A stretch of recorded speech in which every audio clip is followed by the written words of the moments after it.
So the Ashtavakra continues. He says, you do not belong to any caste or any station of life.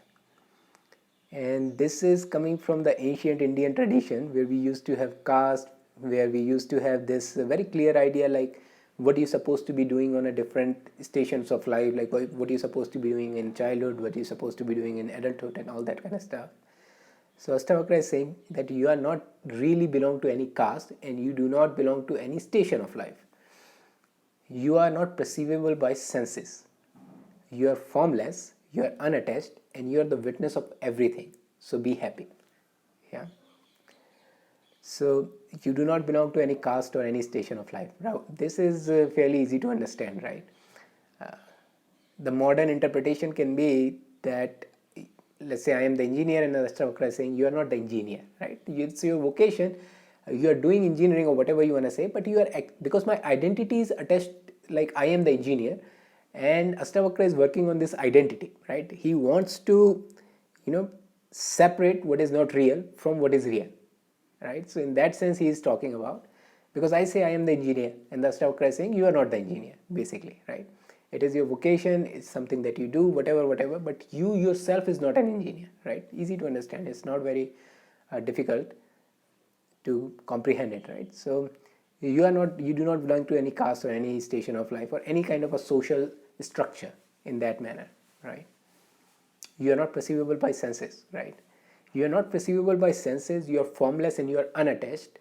These three is kind of the same thing, right? It's almost like saying fire is yellow, fire burns, fire hot, something like that, right? It's the same property of three. These are the three property of the same object, right? You're formless. You do not have any form, right? If you do not have any form, then how can you be perceived by senses, right? And if you do not have any form, then you are by definition is unattached to any form, right? So you are formless. What does it mean we are formless, right?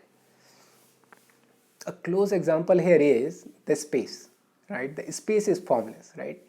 We can see like how much space it is through the perspective, but space itself we don't know what it is, right? Space itself we cannot see. It is formless. It doesn't have a form, right? If there is a form, then I can perceive it. Like a camera, there is a form, so I am seeing the camera. In the same way, Ashtavakra is saying, you, whatever you are, is formless, right? It doesn't have any form, right? It doesn't have any, you cannot be perceived by senses, just like a space cannot be perceived by senses. Although we know how much space there is, we kind of perceive it, but we cannot really directly perceive the space, right? In that sense, right? So it's a close example. It's not exactly the same, but it's a close example of what he's meant by formless. You have no form at all, right? And you cannot be perceived by senses. If you are formless, how can you be perceived by senses, right? And you are unattached. Now this is the quality of the formless. Just like space is unattached, right? Space does not care whether there is a camera or there is a bottle, right? From the space point of view, it just doesn't really matter, because space is completely unattached to the form that is in the space, right? Exact same thing the Ashtavakra is saying. You are unattached to everything, right? Because the Janaka asked the second question or third question of the devotee was, how can I be unattached? How can I attain what we call vairagya, right? Complete detachment. And the Ashtavakra is kind of replying here that you by your very nature is unattached, right? You are formless and you are unattached. Like space is formless and space is unattached in that manner, right? So you are formless, you cannot be perceived by senses, and you are unattached, so be happy. Another angle, if we try to understand what he's saying, is because the entire point of Ashtavakra is basically cutting down our ignorance of our identity, that we are identifying with something that we are not, and pointing in the direction of a true identity, right? That's what the Ashtavakra is basically trying to do, right? So from another angle we can see what Ashtavakra is saying, that anything that has a form cannot be you, and it has nothing to do with you, right? You are formless and you are unattached. That means anything that has a form, you cannot be, and any kind of, no matter what it does or no matter what happens to it, has nothing to do with you. Actually, on the more more deeper level or more true level, it doesn't affect you, right? You're formless, and no matter what happens where, it doesn't affect you. From another perspective, we can see this is what he means, right? For example, anything that has a form, right? For example, camera has a form. I have no doubt that I am not the camera, so it doesn't really matter to me like what happened to camera. If I'm very attached, I might feel a little bit bad, but if it falls down, it breaks down, it doesn't really matter to me so much, right? Because my identity is not attached to it, right? The same way Ashtavakra is saying you are not the form and your body is the form, right? So you can say from the Ashtavakra's point of view, you are not the body, right? You cannot be the body because it has a form and you are the formless, right? So I think for Ashtavakra it will be the same. If something happened to body, it is similar to Ashtavakra like what happens to us if something happens to camera, right? It doesn't really matter too much to Ashtavakra.